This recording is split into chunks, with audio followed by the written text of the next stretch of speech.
Selamat sore Bapak Ibu semua. Ya, mudah-mudahan masih semangat.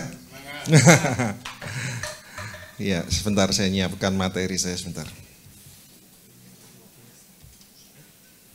Oke.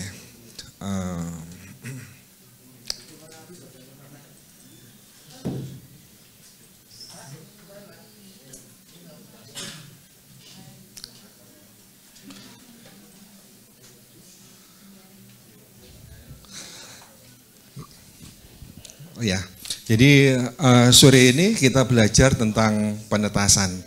Tadi kalau Pak KB kotaknya namanya pengendaan uang, ya. Jadi memang kalau kita bisa penetasan luar biasa Bapak Ibu ya. Jadi kalau kita mau usaha, sebenarnya di pembibitan adalah mempunyai untung yang banyak sekali. Karena kemudian juga kalau kita mau usaha, mulai telur biayanya lebih murah sebenarnya. Karena itu pada saat kesempatan ini kita belajar tentang penetasan. Jadi sebenarnya prinsipnya sederhana aja.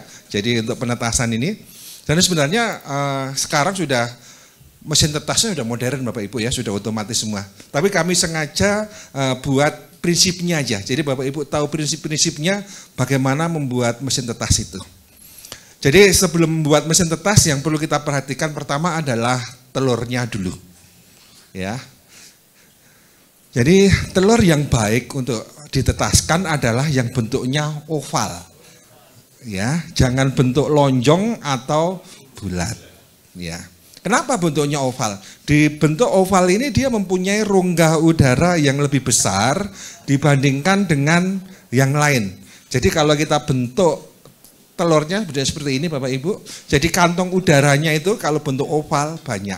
Jadi keberhasilan penetasan yang pertama adalah ditentukan karena bentuk telurnya. Nah biasanya ada, ini berdasarkan penelitian juga, bentuk yang lonjong, biasanya kecenderungannya adalah jantan. Ya, tapi kita pilih yang oval gini, ke oval-ovalan gini supaya bagus. Nah kemudian yang pertama setelah kita tahu telurnya, kita tahu teknik penyimpanannya, yaitu. Jadi sebenarnya kenapa kita harus disimpan, atau istilahnya dikoleksi telurnya. Jadi kalau kita setiap hari masukkan telur di mesin tetas, nanti telurnya netasnya itu kan satu hari netas, besoknya netas. Nah ini repot, jadi secara manajemennya ini repot. Karena itu kita harus dikumpulkan dulu. Jadi istilahnya dikoleksi telurnya. Koleksi telur biasanya maksimal 7 hari. Ya. Jadi kita kumpulkan telurnya itu, kita kumpulkan jadi satu selama 7 hari. Nah suhu yang aman untuk penetasan ini, jadi untuk telur tetasnya ini adalah suhu di 18 sampai 19 derajat. Ya, seperti itu. Tapi kalau kita mau nyimpan lebih lama, suhunya adalah di 10 derajat. Jadi semakin dingin, dia daya simpannya semakin lama. Jadi ini tergantung Bapak Ibu mau netaskan berapa butirnya ya. Jadi biasanya kalau bisa di kulkas, jadi kulkas itu sebenarnya jangan terlalu ekstrim ya. Kulkas itu bisa suhunya 4 ya. Jadi jangan terlalu dingin juga, yang suhu sebenarnya ada di istilah kalau punya pendingin yang bisa dikontrol suhunya, yang 10 derajat saja. Jadi saya dulu gara-gara pendingin ini sayur juga rusak ya. Rusak itu kalau minus 0. Jadi kalau sayur disimpan ya di dalam suhu yang rendah biasanya seperti sayur kena air panas. Jadi hancur semua. Jadi penyimpanan itu, jadi kalau sayur yang ideal itu 4, kalau telur kalau mau dingin 10. Jadi kalau cuma 1 minggu suhunya adalah di 18-19. Ya. Nah, kemudian kalau ini contoh aja, kalau misalnya skala besar biasanya disimpan seperti itu. Nah, kemudian juga kita lihat kualitas cangkangnya dari telur itu. Jadi telur dilihat cangkangnya. Kenapa? Kalau misalkan cangkangnya kotor, nah kotoran ya kita bersihkan. Jadi kita bisa lap itu, jadi nggak boleh terlalu kasar gitu, jangan melukai sama kulitnya. Pokoknya dibuat telurnya itu bersih. Kenapa bersih? Nanti waktu kita lihat istilahnya di teropong atau di cleansing itu supaya ketahuan ini ada isinya apa enggak telurnya. Jadi cuci dengan biasanya pakai air suam-suam gitu ya, biar kotorannya gampang seperti itu. Nah, kemudian juga setelah kita sudah jumlahnya sesuai dengan yang kita maksud, baru kita masukkan ke dalam mesin tetas. Jadi telur ini selama dingin dia nggak akan aktif gitu ya, nggak akan berkembang embrionya. Dia mulai aktif ketika dia masuk mesin tetas. Nah, biasanya suhu mesin tetas ini berdasarkan besar kecilnya telur. Jadi semakin telurnya makin besar, suhunya semakin lebih panas. Jadi kalau misalkan untuk puyuh, kita pakai biasanya 36, 37. Kalau untuk ayam biasanya kita 37, 38. Kemudian kalau bebek biasanya 38, 39 gitu ya. Semakin besar telurnya, kebutuhan panasnya lebih besar. Kemudian juga waktu tetasnya juga makin lama. Jadi waktu puyuh itu biasanya kan umur 16 sampai hari 17 sudah menetas, 18 ya, 18, 17 gitu. Nah, ayam menetas pada umur 21. Kemudian kalau misalkan bebek biasanya 27, 28. Ya, kadang-kadang kita ada toleransi ya, misalkan ayam 21 netas bagian kita tunggu selama 2 hari atau 3 hari. Kalau misalkan sampai 3 hari nggak netas berarti gagal netas. Seperti itu. Nah, kemudian setelah masuk di dalam mesin tetas, sebelum telur dimasukkan, kita siapkan dulu mesin tetasnya. Jadi suhunya harus stabil dulu. Jadi sebelum telur dimasukkan, mesin tetasnya harus dihidupkan. Suhu di dalam mesin tetas harus stabil. Jadi sebenarnya keberhasilan di mesin tetas yang utama karena suhu, yang kedua adalah kelembapan. Ini harus dijaga. Kenapa penting? Kadang-kadang kegagalan di mesin tetas itu kelembapannya kurang. Padahal telur ini adalah benda hidup. Dia kalau nggak ada kelembapannya kurang dari 60-70, biasanya ngalami dehidrasi. Kalau nggak gitu, waktu menetas dia telurnya lengket. Nah, lengket itu karena ada satu karena dehidrasi atau proses pembalikan telurnya nggak rajin gitu ya. Jadi sebenarnya di dalam telur ini ada namanya proses pembalikan telur. Jadi pembalikan telur bukan berarti dibalik begini, tapi digeser saja. Jadi bagian atas mana, bagian bawah mana. Jadi biar panasnya dia stabil.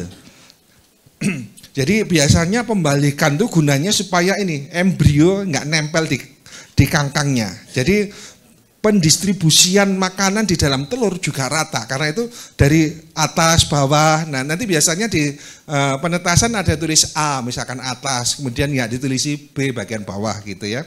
Supaya bisa kontrolnya lebih gampang. Jadi pembalikan gunanya juga untuk pergerakan embrionya itu supaya lebih baik. Nah, sebenarnya yang jadi organ dan lain-lain adalah putih telur. Jadi kuning telur adalah sebagai bahan makanannya. Jadi yang jadi organ dan lain-lain adalah putih telurnya. Kemudian yang kuningnya sebagai cadangan makanan. Yang kemarin saya cerita, kuning telur ini akan habis selama 3 hari. Jadi setelah menetas.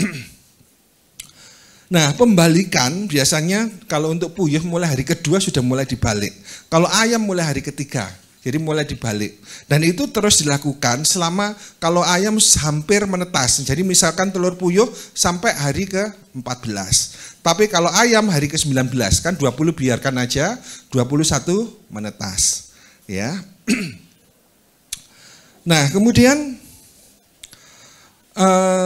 jadi waktu menetas, jadi kalau sudah ini biasanya kan nggak langsung pecah gitu kan, sedikit-sedikit. Pecahnya itu biasanya titik dulu, pecah sedikit-sedikit. Nah itu nggak boleh langsung dibuka. Biasanya kalau dibuka stres, tambah mati. Karena kita bantunya pelan-pelan saja. Jadi biar seperti kalau kupu-kupu gitu ya, mau keluar kemompong, kalau kita potong malah dia malah nggak bisa, nggak bagus. Karena itu bantu kita boleh bantu, tetapi jangan terlalu ekstrim. Bantu yang buka langsung gitu, pelan-pelan aja bukanya.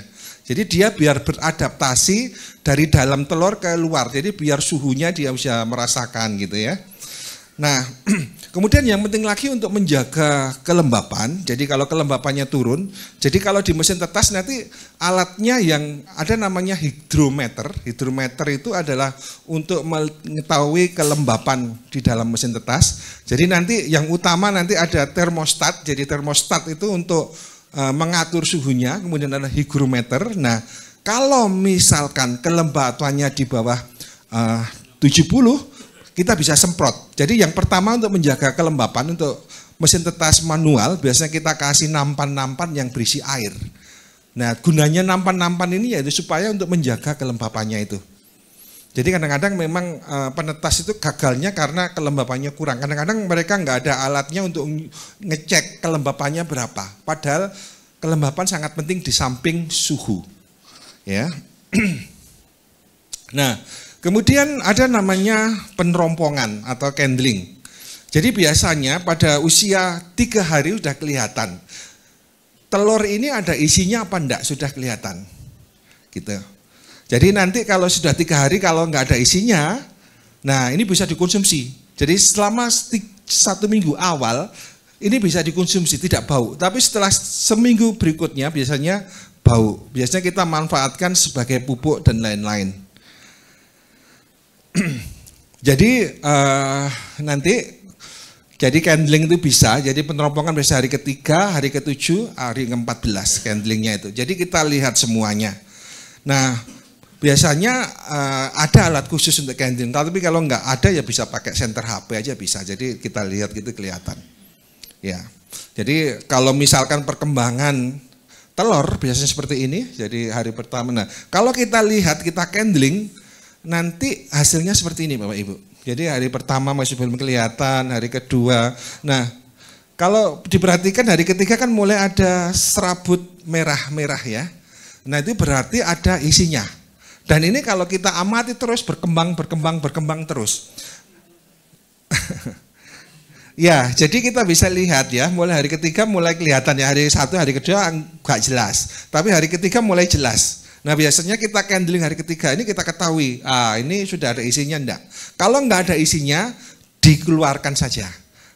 Kemudian kalau sudah mengeluarkan telur, jangan isi telur yang baru. Ya, biarkan kosong saja.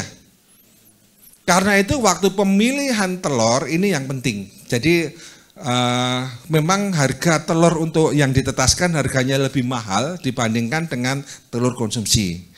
Nah, kemarin kita cerita kalau mau ternak sendiri, kalau aman perbandingannya jantan sama betina 1:5. Biasanya isi semua. Nah, pada hari ketiga kelihatan. Kalau nggak ada isinya, keluarkan boleh dikonsumsi. Nah, nanti hari ke-7 sudah mulai banyak merah-merahnya bisa dilihat ya, merah-merah dan lain-lain itu. Nah, itu. Nah, kemudian juga begitu, kalau dikeluarkan sudah nggak boleh tambah telur lagi. Kenapa? Biar nanti netasnya satu angkatan gitu. Jadi kalau misalkan kita milih telurnya baik, kemudian prosesnya baik, biasanya ini keberhasilan bisa antara 80 sampai 90%. Ya, jadi tinggi sekali. Nah, kemudian, nah ini kalau kemarin kita praktek dari kardus sebenarnya sederhana aja. Ya, kalau bisa, kalau baik dari kardus bisa menggunakan rokok. Ini biasanya kardusnya tebal. Jadi kalau kita mau buat mesin tetas, yang penting kan suhunya stabil di dalam mesin tetas itu. Nah, kalau bisa mesin tetasnya itu kalau misalkan kita pakai triplek, kalau bisa double. Jadi apa istilahnya, luar sama dalamnya dikasih dikasih triplek.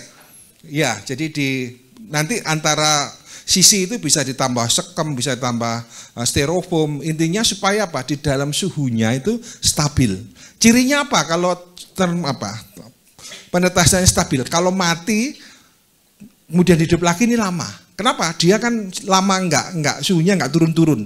Jadi dia stabil aja, lama baru lama kemudian nyala. Nah, itu berarti mesin tetasnya baik.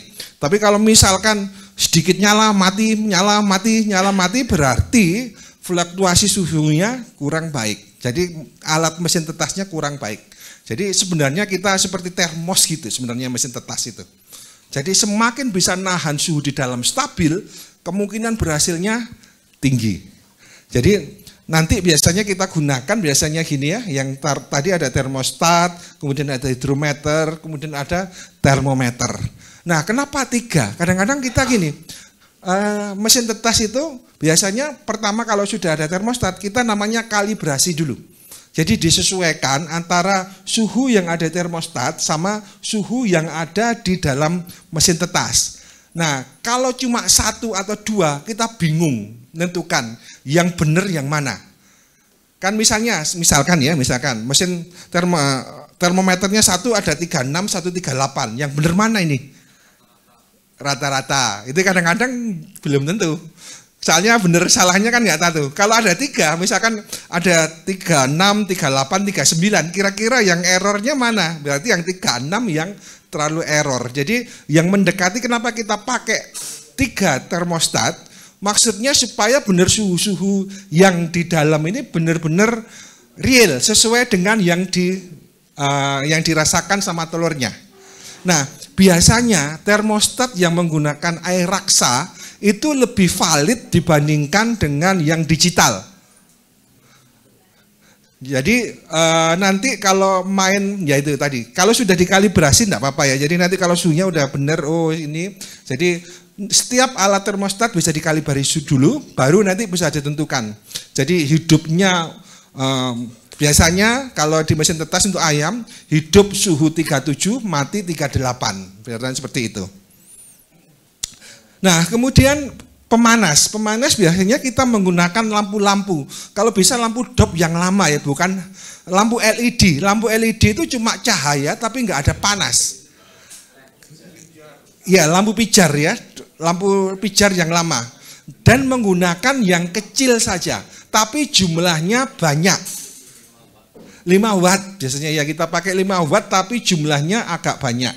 Jadi kalau di tempat di depan ini contoh dari mesin tetas itu pakai 5 watt jumlahnya 14. Nah, kenapa kok banyak?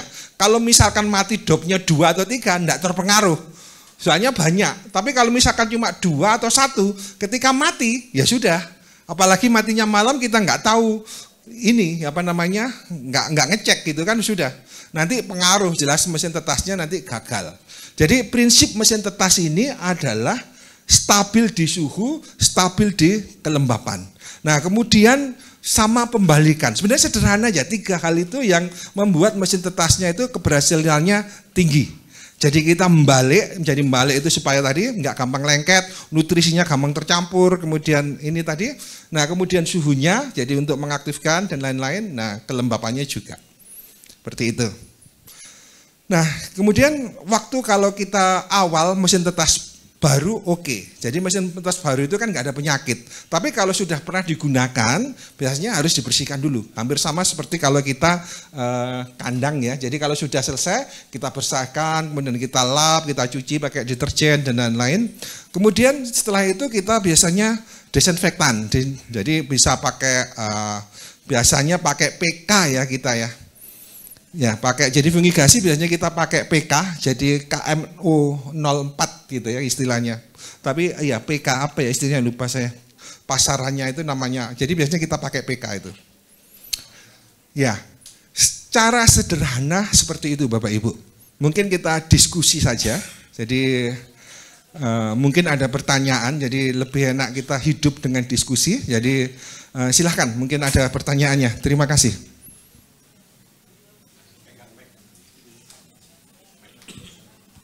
Ya, biasanya otomatis Pak, dia akan langsung gitu. Assalamualaikum warahmatullahi wabarakatuh. Edi Tamrin Pak dari Sumbawa. Saya mau tanya Pak, mohon maaf ini listrik di Jawa sama di sana di kampung saya beda Pak. 2 hari nyala, 1 hari mati. Nah, yang jadi pertanyaan saya gini Pak. Apakah bisa kira-kira pakai lampu yang pakai baterai atau aki? Nah, kemudian kedua Pak, setelah menetas, ayam yang menetas tadi berapa hari Pak baru bisa diangkat atau dipindahkan begitu Pak? Gitu aja Pak, terima kasih. Assalamualaikum warahmatullahi wabarakatuh. Iya, waalaikumsalam Pak. Terima kasih Pak. Jadi prinsipnya yang begini Bapak Ibu ya. Kalau mesin tetas yang pertama adalah suhunya harus stabil. Nah ini terserah sumber dari mana. Kalau zaman dulu waktu nggak ada listrik kita pakainya pakai lampu tempel Pak. Ya, jadi lampu tempel biasanya kita kalau sederhananya ini kalau misalkan kotak gini mesin tetasnya ini dikasih seperti besi gitu. Nah lampu tempelnya di pinggir sini Pak. Jadi dia memanasi dari mesin tetasnya ini. Jadi sebenarnya prinsipnya begini, kalau misalkan pakai aki dan panas, oke, jadi prinsipnya di dalam ini harus stabil. Jadi kalau kita ayam, jadi kita pakai 37 sampai 38 derajat. Nah, ini stabilnya di sini. Nah, kalau misalkan pakai listrik dan pakai baterai, mungkin pakai solar cell dan lain-lain, dan suhunya harus stabil. Dan ini harus selama 21 hari ini kalau bisa jangan mati. Ya. Kadang-kadang kalau kita listriknya ini, biasanya kalau misalkan listriknya mati hidup, bisa didobel. Jadi dikasih ini besi di tengah-tengahnya. Tahu maksud saya ya? Jadi misalkan ini kotak, kemudian dikasih besi, kemudian biasanya kalau nggak lama bisa pakai lilin yang besar. Pokoknya kita bisa cek di suhunya ini 37-38 prinsipnya. Jadi nggak tahu pemanasnya pakai apa, yang penting di dalam ini suhunya 37-38. Ya. Nah, kemudian setelah menetas jangan biarkan dulu. Jadi mereka butuh adaptasi. Jadi nanti kelihatan sampai anak ayamnya itu aktif. Jadi kan pertama itu kelihatannya basah semua. Jadi nanti kalau sudah netas biasanya pertama nggak langsung bersih dan lincah gitu, enggak. Butuh waktu. Biasanya 1 hari sampai 2 hari, tergantung kondisi ayamnya. Kalau ayamnya sehat, dalam artinya begini, telurnya ini kalau milih telur nggak boleh terlalu kecil dan terlalu besar. Yang nanggung-nanggung saja. Jadi nanti kalau sudah ini jadi dia 1 hari gitu biasanya kita sudah pindah. Pokoknya dia kelihatannya lincah Pak. Jadi sudah jalan-jalan dan lari-lari. Nah itu waktunya pindah ke yang kemarin cerita, ke tempat broodingnya itu tadi. Nah di brooding juga gitu. Sebelum ayamnya masuk, broodingnya harus disiapkan dulu. Kotak-kotak pemanasnya harus disiapkan dulu. Nah kalau misalkan di musim tetas suhunya 37-38, di brooding kita turunkan menjadi 33-34. Jadi dia nggak terlalu mengalami shock suhu. Nah, kenapa kok kemarin kalau kita cerita kok harus suhunya ini? Soalnya dia merasa nyaman di suhu 37. Karena itu kalau langsung dia dingin, dia shock. Padahal stres itu menghabiskan nutrisi. Karena dia terlalu dingin, nah ini akibatnya ya stres, pertumbuhannya nggak terhambat. Karena itu siapkan dulu, jadi biasanya kalau buat mesin tetas, buat 2, 1 untuk anak ayam yang mau sudah tetas, kemudian prinsipnya sama seperti kotak tadi. Kalau mau aman dikasih termostat juga di sininya. Jadi 1 nggak usah dimasukkan saklar ke termostat, artinya lampunya nyala terus untuk pencahayaan, yang lain untuk suhu. Jadi biasanya lebih aman. Jadi kita nggak usah ngecek dan dia mesti kalau suhu 32 sampai 34 biasanya dia nyaman. Nggak stres ya. Ya mungkin seperti itu Pak. Jadi lihat kondisi ayamnya kalau dia sudah bergerak, sudah lincah, sudah ya seperti ayam kecil itu baru dipindahkan. Jangan tergesa-gesa dipindahkan. Dia biar adaptasi dulu di mesin tetas. Biasanya maksimal 2 hari. Ya, oke. Ya Pak. Ya mungkin ada yang lain. Ya silahkan Pak.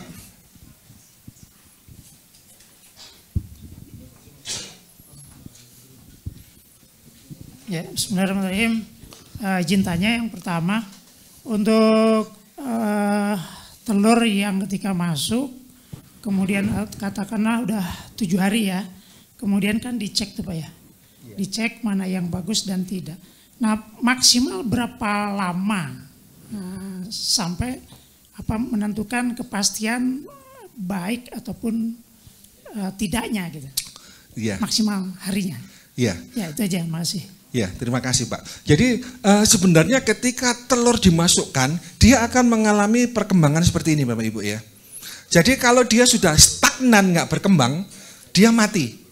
Dan itu biasanya warnanya bukan merah tapi hitam. Ini kan kelihatan merah seperti darah ya.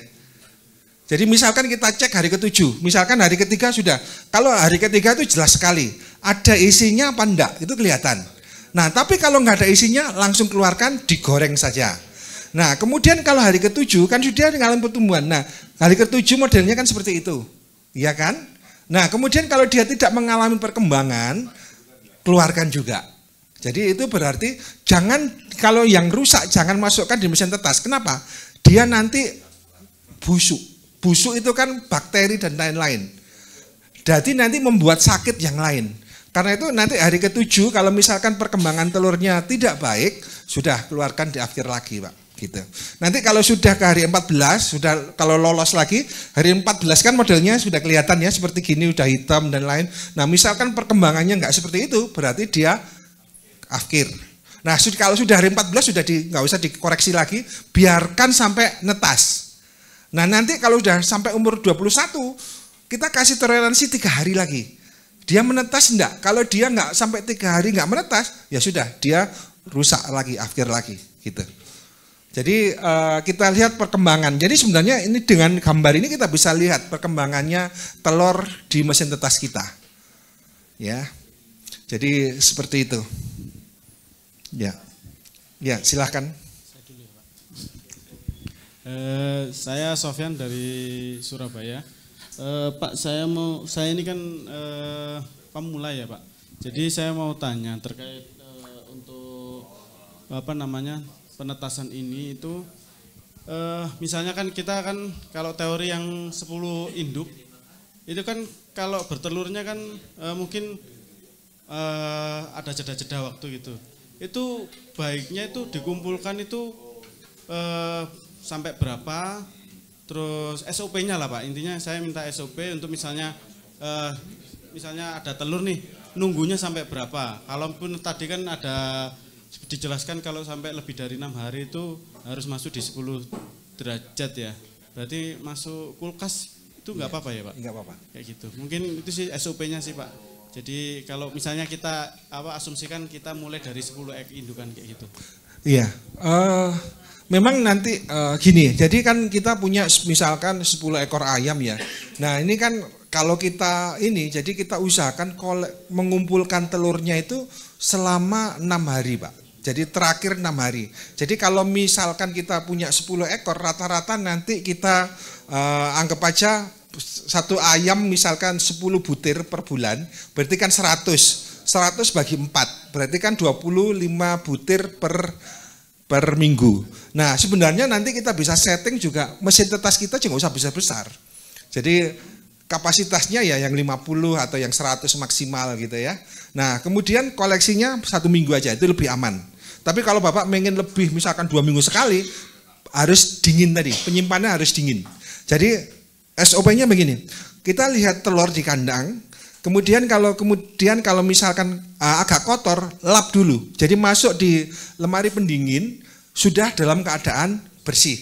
Jadi misalkan kita harus rajin ya ngecek ke kandang, jadi ambil kemudian simpan di lemari pendingin. Nah kalau bisa lemari pendinginnya di suhu 10 Pak, kan jangan terlalu dingin.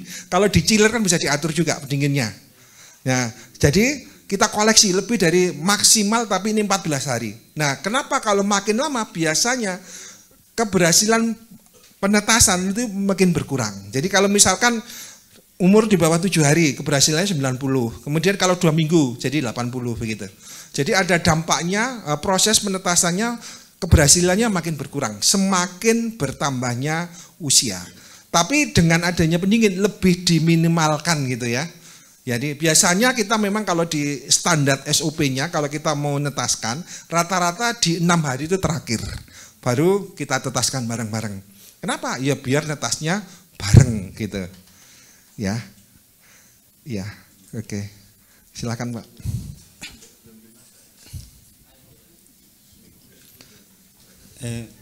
Saya Bayu dari Buton. Yang mau saya tanyakan Pak, proses pembalikannya berapa kali sehari dibalik Pak? Ya, ya terima kasih. Jadi sebenarnya standar pembalikan itu adalah antara 4 sampai 6 jam ini. Jadi sekali.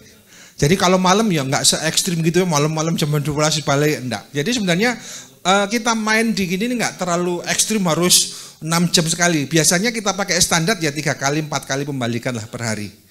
Ya, udah cukup sebenarnya. Tapi jangan nggak dibalik berapa hari gitu, nah itu baru masalah. Tapi kalau 1 hari bisa dibalik 3 atau 4 biasanya cukup. Sampai 6 pun masih, semakin banyak pembalikan sebenarnya makin bagus Pak. Soalnya kan dia diputar jadi lebih homogen, penyerapannya makin bagus. Ya idealnya 4 sampai 6 lah, jadi pembalikan per hari itu. Jadi tadi gunanya, rata-rata kalau misalkan nggak dibalik ya nggak netas, kemudian lengket, kadang-kadang seperti itu. Jadi kalau biasanya kalau netas kok sulit sekali keluar, biasanya salah satunya kurang rajin balik. Dia lengket di telurnya. Ya. Ya Pak, silakan Pak. Terima kasih Pak Budi, saya bagus Pak.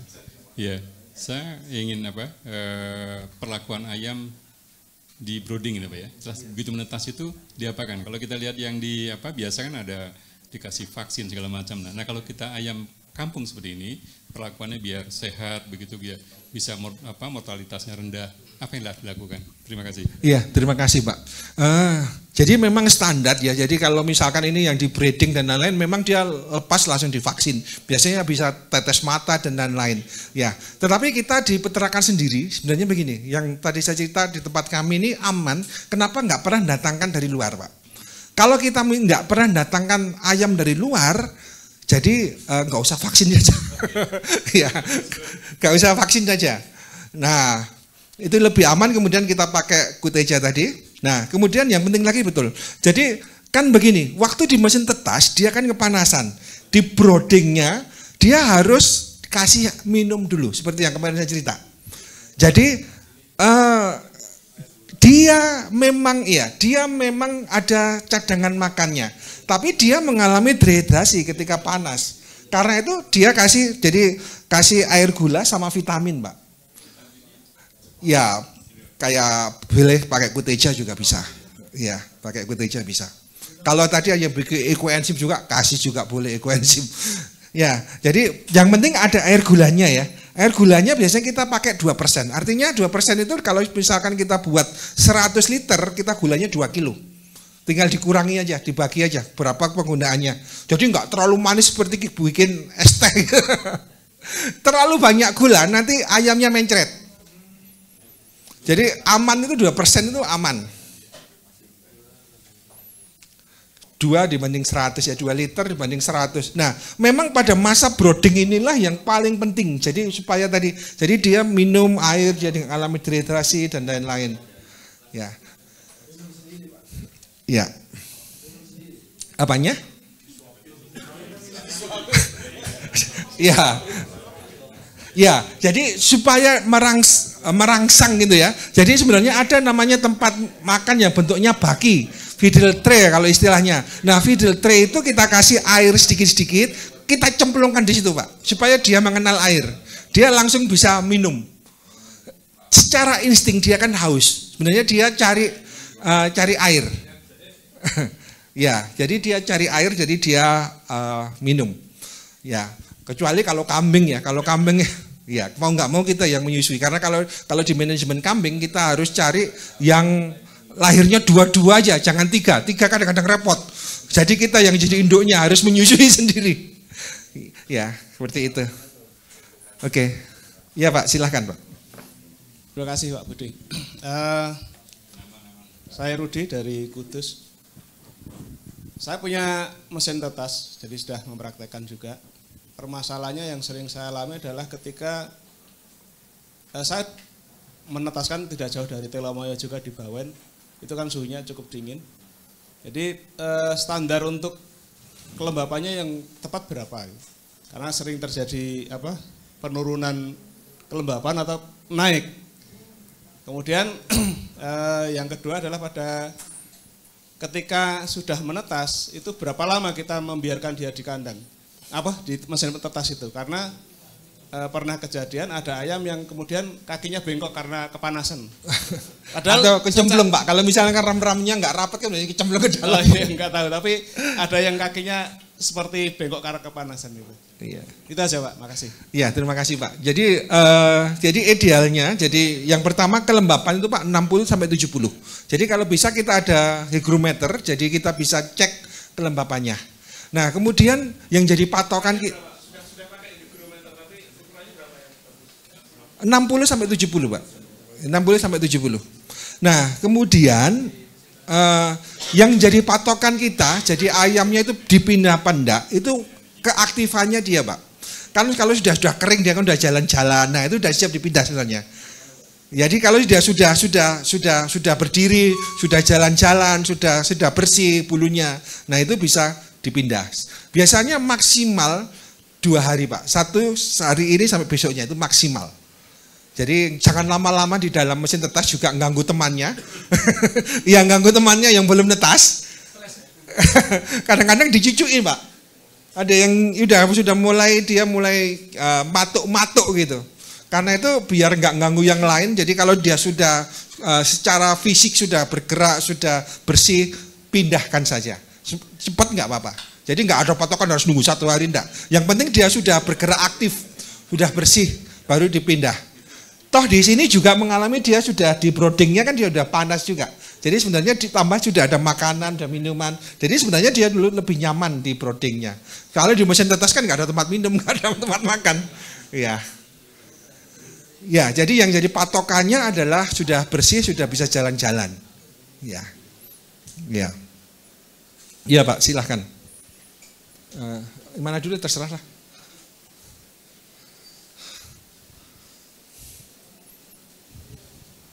Ya, terima kasih.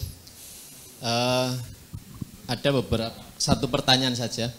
Untuk kebetulan saya kan ternak ayam sama entok Bapak. Kemudian juga saya buat mesin penetas sendiri dengan skala kecil, ukuran 1 meter. Nah, kalau tadi dijelaskan untuk suhu ayam ini adalah 37 sampai 38. Kalau untuk entok kan agak lebih panas. Nah, kebetulan kami campur Bapak di dalam satu ruangan ini. Nah, ini mensiasati suhu yang berbeda ini bagaimana? Terima kasih. Oh ya, jadi sebenarnya Pak, kalau bisa netaskan tuh beda-beda jenisnya. Iya, jangan dicampur. Soalnya nanti, ya tadi saya cerita, misalkan puyuh netasnya umur 16-17, kemudian ayam 21-22, kemudian mentok 27-28, kadang-kadang sampai 29. Kalau ini kan nanti runtuh. Ya biasanya kalau misalkan terpaksa ya kita garis tengahnya lah Pak. Jadi misalkan 39 ya dibuat 38 lah. Jadi 38 bisa ya. Jadi kadang-kadang kan memang Indonesia itu pinter ngakalin. Ya kalau 38 kan ya ayam juga bisa, mentok juga bisa Pak. Jadi tapi nanti kendalanya ya gitu. Ayamnya sudah keluar duluan, mentoknya belakangan.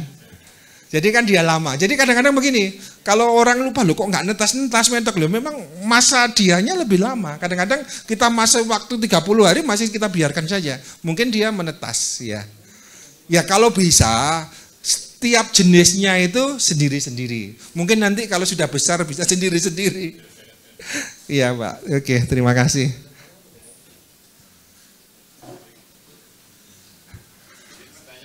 Ya silakan Pak. Benar, ya.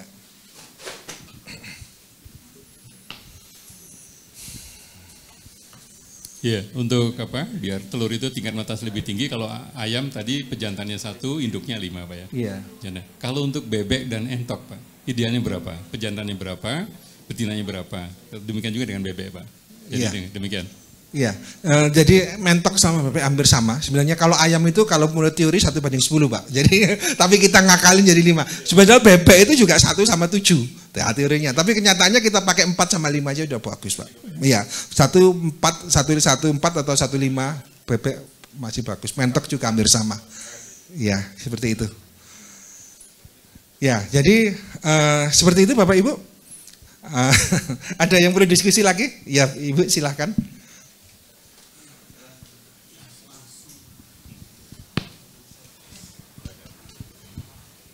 Terima kasih. Saya Yanti dari Cilacap. Ingin menanyakan begini, kalau di daerah saya yang melimpah adalah enceng gondok. Jadi bukan azolla, bukan teman-temannya itu. Kemudian saya tertarik dengan bebek. Bebek itu kalau misalkan kita mengambil telur yang umbaran, apakah bisa untuk ditetaskan? Yang umbaran itu biasanya ada peternak, dia datang, kemudian dia hanya datang saat setelah panen. Nah itu, apakah telur itu bisa dipilih untuk dijadikan penetasan? Terima kasih. Iya, baik Ibu. Jadi ditanyakan sama pengembalanya, ada jantannya enggak? Loh ya. Jadi kalau nggak ada jantannya nggak bisa ditetaskan. Tapi kalau waktu umbaran itu ada pejantannya, kemungkinan juga bisa ditetaskan. Tapi biasanya, ya kenapa? Oh iya Pak, kan biasanya telurnya itu basah.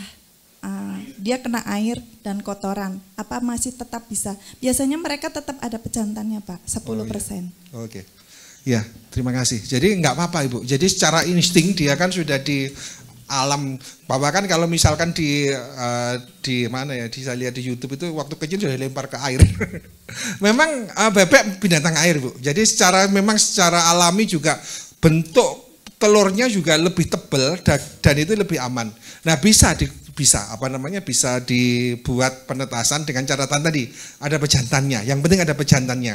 Nah kemudian kalau misalkan di lapangan ya memang masih nggak aman ya, masih nggak aman artinya ya kadang-kadang netas, kadang-kadang enggak gitu. Soalnya kan pejantannya dari banyak gitu ya, beda dengan yang dikandangkan nih, terpaksa kawin kadang-kadang kan di kandang kecil-kecil itu biasanya sudah terpaksa kawin itu.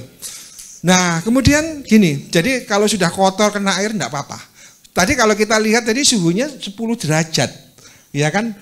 Kalau di luar saya pikir nggak sampai 10 derajat, ya kan? Di air pun misalkan itu nggak terlalu. Jadi sebenarnya nggak apa-apa, diambil saja, dibersihkan. Jadi waktu dikoleksi, dibersihkan dulu baru masuk di mesin pendingin. Jadi biar nggak aktif gitu ya, nggak netas.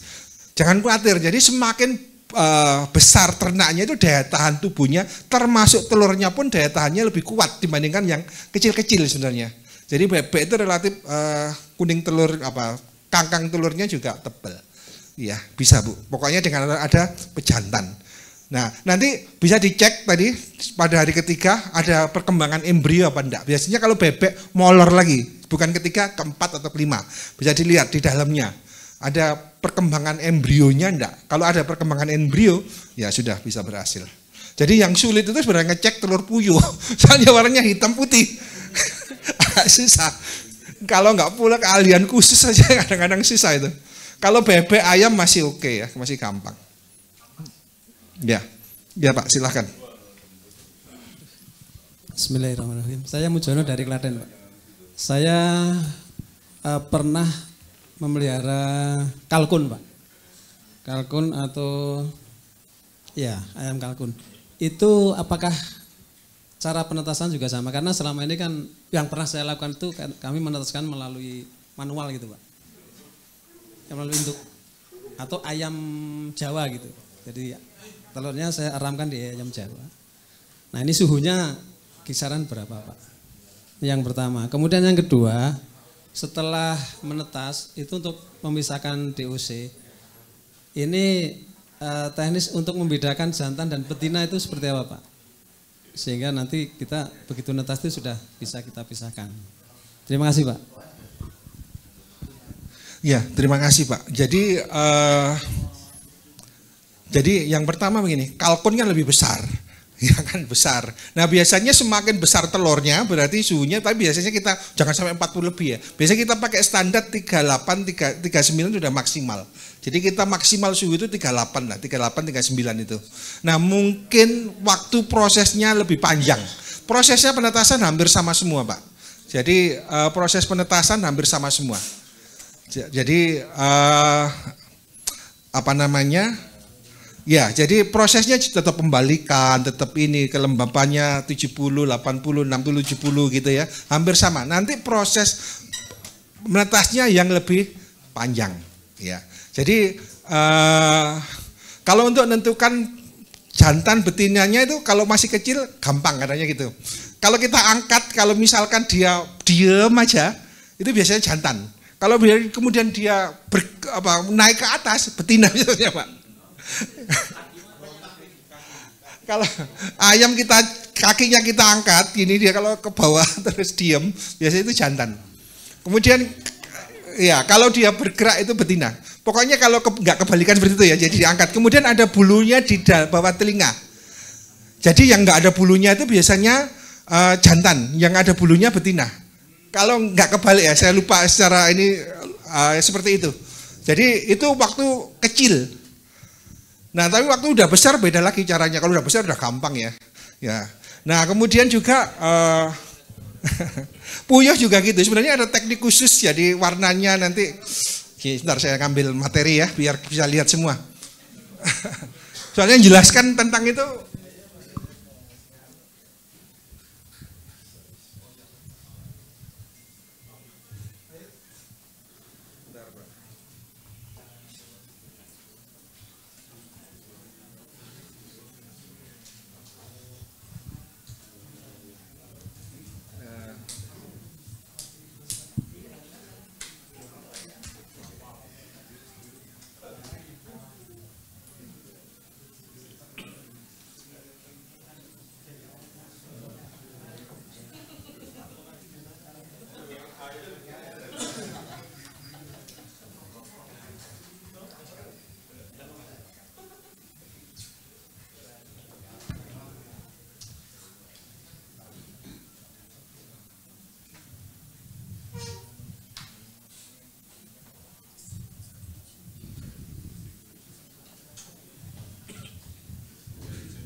Ya, jadi istilah sexing itu jadi menentukan jantan betinanya. Kalau untuk puyuh ya. Jadi Bapak Ibu bisa perhatikan, jadi kalau bulunya hitam itu ada bulunya hitam itu jantan.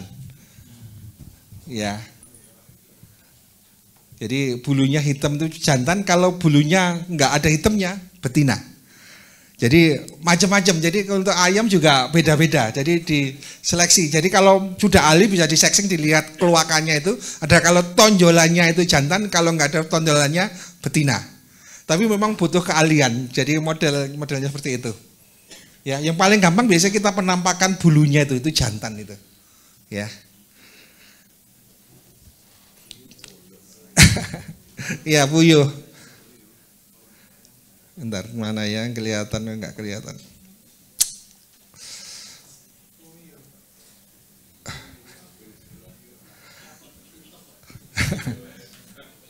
Ya, jadi seperti itu ya. Jadi ada bulu yang tadi itu kelihatan ya. Jadi nanti sebenarnya bisa di browsing juga di internet, caranya banyak sebenarnya ya.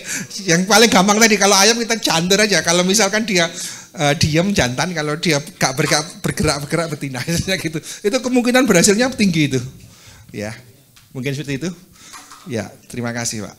Ya mungkin ada, ya Pak, silahkan. Tadi Pak untuk mensiasati aja Pak, apakah bisa kalau kayak telur ayam kan dia agak tipis, telur bebek lebih tebal. Jadi untuk mensiasati supaya nanti dimasukkan itu bisa keluarnya sama, telurnya itu diamplas Pak. Ini sabar, kan supaya nanti kan mempercepat panasnya. Jadi ketika dia keluarnya itu agak sama katanya.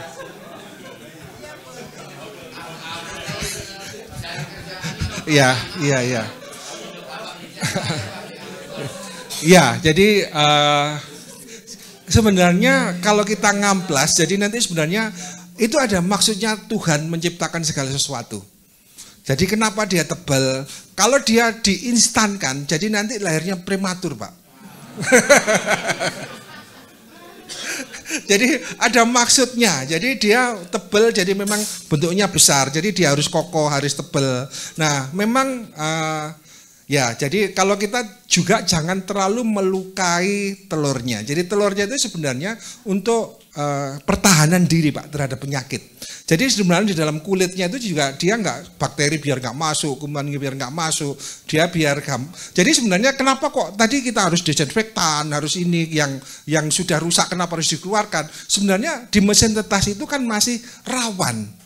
Jadi kalau misalkan daya tahan tubuhnya itu kan sangat rentan.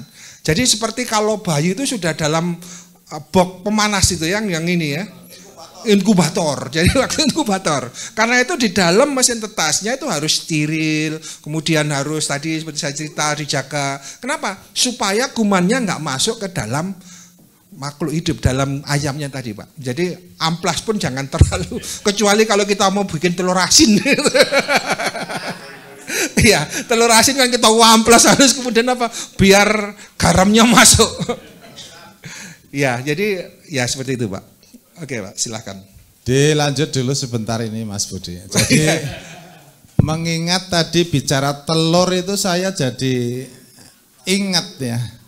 Waktu saya ke Bontang itu ada telur buaya Mas Budi. Nah ini telur buaya itu kadang perjualbelikan. Nah ini telur buaya itu penetasannya berapa lama? Karena ada peternakan buaya ternyata. Lah itu telurnya cuma 2 kalau buaya darat Mas Budi. Ya ini pertama ini telur buaya Pak Mas Budi. Yang kedua ini di Cilacap ini tempatnya Mbak Yanti itu banyak telur penyu, terutama di Teluk Penyu Cilacap. Ini telur penyu Cilacap juga diperjualbelikan. Pokoknya nek sing mengkait kepada keperkasaan pria, gue pasti dijualbelikan Mas Budi. Jadi kami minta berapa lama ini penetasan buaya dan berapa penetasan lamanya telur penyu gitu. Karena ini menarik gitu. Terima kasih Mas Budi. Alhamdulillah. Iya. Secara terus terang saya nggak terlalu tahu waktu penetasan buaya. Tapi saya baca begini. Ternyata buaya itu bisa jadi jantan dan betina berdasarkan suhunya. Jadi biasanya penetasannya itu di dalam pasir dan lain-lain secara alami ya. Nah kalau misalkan kalau nggak salah kalau dingin jadi jantan atau kalau panas jadi betina jadi tergantung suhu lingkungannya. Ini hampir sama dengan puyuh. Kan kalau kita puyuh kan mesti di pantai kemudian dia ngaruh di dalam pasir dan lain-lain gitu ya. Penyu. Sorry kok penyu. Nah ya jadi hampir sama dengan reptil ya, modern reptil, buaya dan lain-lain itu biasanya terpengaruh sama suhu lingkungan. Saya nggak hafal betul kalau memang nggak pernah ternak buaya. Dan, ya spesialis di unggas Pak.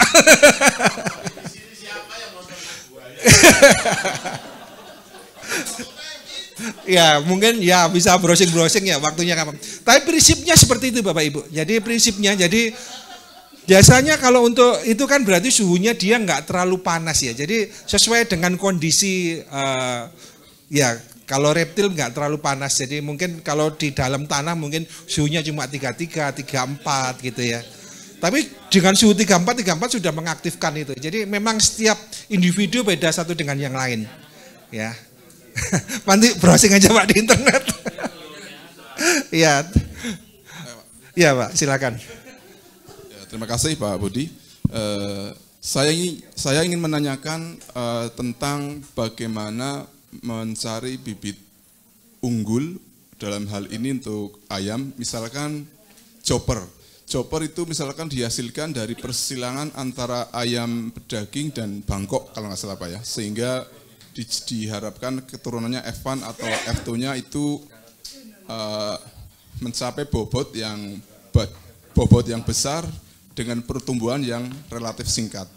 Mohon dijelaskan metodenya untuk caranya mendapatkan F1, F2 untuk ayam seperti KUB atau dari ras mana sama ras mana agar kita mendapatkan inspirasi untuk itu Pak. Terima kasih. Ya, jadi kalau kita ngomong chopper itu adalah persilangan dari petelur Pak. Jadi ras petelur dikawinkan dengan ayam jantan. Jadi kalau Bapak punya petelur, jadi terserah petelur biasanya yang warna merah itu bisa dikawinkan dengan pejantan dari Bangkok, bisa nanti jadi chopper. Nah kemudian sebenarnya begini, kalau kita mau cari bibit yang terstandar ya dari lembaga yang terstandar. Jadi biasanya kalau di Indonesia itu ada balai pembenihan ya, jadi kalau Maron 1, Maron 2 itu kalau nggak salah di daerah Jawa Tengah juga, kemudian kalau KUB itu ada di Jawa Barat Pak. Ya, jadi bisa di situ. Jadi ya kalau mau cari bibit yang terstandar gitu ya.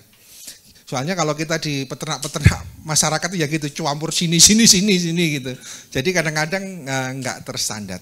Parent stoknya boleh dikatakan nggak original lagi ya Pak kalau kita budidaya sendiri ya. Iya biasanya gini, parent stock ini harganya lebih mahal dibandingkan dengan yang turunannya. Pernah kami kan ya waktu itu kita kerjasama dengan yang parent stock untuk packing duck itu satu DOD itu harganya 60.000 nggak salah. Ya, kalau untuk DOD itu kan paling mahal 12.000, ya 11-12 lah. Tapi kalau parent stock bisa harganya lebih mahal sekali. Nah, memang biasanya kalau parent apalagi grandparent lebih mahal lagi. Ya, jadi tapi menurut saya Pak, kalau kita mulai belajar, cari aja ayam-ayam yang sudah besar tadi, yang kualitasnya bagus, kawinkan dengan yang kualitasnya bagus. Nah, sebenarnya tadi misalkan ayam pelung, ayam kedu, itu sebenarnya nanti bisa menjadi orang tua atau parentnya. Nah, parentnya nanti bisa dikawinkan lagi gitu ya. Ya, jadi seperti misalkan KUB itu banyak dari sentul seleksi, sensi ya, dari sentul seleksi itu dikawinkan dengan kedu dan lain-lain itu. Nanti bisa KUB. Nah, kita jangan ngambil, kalau mau bikin bibit, jangan ngambil KUB-nya, tapi dari sensinya, KUB-nya, dari pelungnya, nah itu baru dikawinkan. Kalau sudah maron, kemudian KUB itu sudah perkawinan, sudah F1 itu sebenarnya, itu baru turunkan lagi F2, bermacam-macam jenisnya. Ya, seperti itu. Tapi gini Pak, kalau kita di ayam kampung itu ya gini, paling gampang cari yang paling besar, kawinkan. Nah, kalau misalkan telur, yang produksinya banyak, kawinkan dengan yang produksinya banyak. Nanti hasilnya mesti anaknya yang produksinya banyak. Jadi kalau biasanya kalau secara sederhana Pak, jadi kan biasanya ada setiap genetik itu kan ada yang bagus, ada yang jelek ya. Kalau kita ngomong ada A besar, A kecil, kemudian ada A besar, A kecil. Jadi nanti ada A besar, A besar, A besar, A kecil, A besar, A kecil, A kecil, kecil. Nah, kita yang jadi bibit itu yang ini Pak. A besar ini. Jadi yang A besar, A kecil ini standar saja. Yang A kecil itu yang jelek, buang saja. Jadi setiap perkawinan biasanya menghasilkan seperti ini. Jadi gampangannya kan kita bisa pakai ini 25% mesti yang bagus, 50% standar, 25% jelek. Jadi rata-rata seperti itu. Jadi nanti pilih yang terbaik, kawinkan. Nanti lama-lama jadi bibit unggul Pak. Nanti kalau sudah ada bibit unggul, kasih nama seperti form Bapak atau nama Bapak gitu. Soalnya kalau kita lihat sekarang jenis ayam itu macam-macam. Kadang-kadang berdasarkan farm, kadang-kadang berdasarkan orangnya yang ya, tapi kadang-kadang masalahnya masih belum terstandar. Ya, mungkin itu kita habis ini kita keluar lihat mesin tetas di luar. Saya jelaskan. Tapi ada satu atau dua pertanyaan lagi kalau ini, ya Pak silahkan. Ya dua pas. Baik Pak, terima kasih atas kesempatannya. Mau bertanya Pak tentang tadi kalau kita mau cari bibit unggul melalui jenis ayam tertentu, lalu kita perbanyak sendiri itu kalau di perunggasan apa tidak berlaku inbreeding ya Pak? Baik, terima kasih. Ya, jadi inbreeding itu hampir pemurnian ya. Jadi seperti hampir sama seperti gini, saya ngawang sebenarnya inbreeding itu kan satu keluarga. Jadi istilahnya kita pemurnian. Jadi kalau inbreeding nanti ada yang bagus, ada yang jelek. Kalau misalkan ini kan ini bagus sekali, kemudian ada yang cacat ini sebenarnya, A kecil ini. Karena inbreeding itu nggak boleh sama orang. Kan bahaya nanti ada yang cacat kan. Tapi kalau untuk ternak kadang-kadang dipakai inbreeding itu untuk pemurnian jalur istilahnya. Jadi sengaja itu dikawinkan bapak sama anak itu kadang-kadang. Supaya darahnya lebih murni. Jadi kalau kita mau buat jalur murni, biasanya keluarga dikawinkan keluarga. Itu nanti jalurnya bisa 99% nanti. Nah itu memang buangnya banyak. Karena itu yang tadi saya cerita, parent aja harganya mungkin kalau 90.000 ya. Grandparent bisa 1 juta itu harganya. Kenapa? Banyak yang dibuang. Untuk membentuk satu jalur yang benar-benar bagus itu membutuhkan pengorbanan yang banyak sebenarnya. Banyak yang diakhir, karena itu harganya mesti mahal. Ya. Jadi bisa, ya ini cuma ini aja. Jadi kalau kita ya, kalau untuk ternak enaknya gini, bisa kadang-kadang ya bisa dikawinkan ya. Ya, tapi ini untuk ayam kadang-kadang kalau untuk kambing dan lain-lain kadang-kadang kan kalau misalkan inbreeding itu kan resikonya tinggi Pak. Jadi kerugian kita tinggi. Karena itu kalau di dalam ternaknya sudah harganya mahal, hindari perkawinan inbreeding. Kalau inbreeding itu mesti ada yang satu yang dikorbankan nanti. Suatu saat mesti ada yang jelek. Ya. Kalau misalkan ayam mungkin harganya mungkin ya 50.000, 60.000. Kalau sudah kambing kan sudah jutaan. Jadi ruginya kan besar. Jadi kita ya inbreeding itu gunanya untuk pemurnian gitu aja. Ya, lawannya inbreeding adalah cross breeding. Jadi lawan. Ya, oke.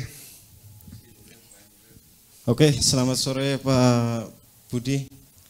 Saya sering menemui kasus di penetasan telur itu di hari ke-26 sampai 28 itu paruhnya dia sudah keluar tapi cangkangnya tidak mau pecah. Terus saya sudah coba pecahkan, dia lengket, kulitnya lengket. Jadi kalau dipaksa dipecahkan itu keluar darah dan mati. Nah, itu saya sering sekali mengalami seperti itu Pak Budi. Terima kasih. Terima kasih Pak. Jadi kasus seperti itu memang banyak yang terjadi ya. Terutama kalau telat baliknya. Jadi kerajinan balik itu sebenarnya gunanya supaya tidak lengket tadi. Nah, misalkan ada lengket, penolongannya nggak boleh langsung dibuka. Dia langsung mati. Jadi pelan-pelan. Jadi saya cerita ditolong pelan-pelan gitu. Sampai dia membukanya itu pelan-pelan aja. Jangan harus selesai. Jadi kadang-kadang bisa 1 harian gitu. Jadi 1 jam buka sedikit, 2 jam gitu. Jadi kasusnya ini biasanya terjadi karena pertama kelembabannya kurang atau kurang balik. Jadi kalau balik nanti gampang ininya. Jadi tadi saya cerita antara pembalikan adalah 4 sampai 6 jam sekali. Sebenarnya makin rajin makin bagus. Kenapa? Salah satu ini hindari yang lengket-lengket ini tadi. Ya, oke. Oke Bapak Ibu, kita lihat ke depan sebentar. Jadi bentuk mesin tetasnya. Tapi ini termostatnya pas bermasalah. Waktu kami beli belum datang. Jadi biar tahu aja struktur pembangunannya ya. Oke, terima kasih Bapak Ibu. Semoga bermanfaat.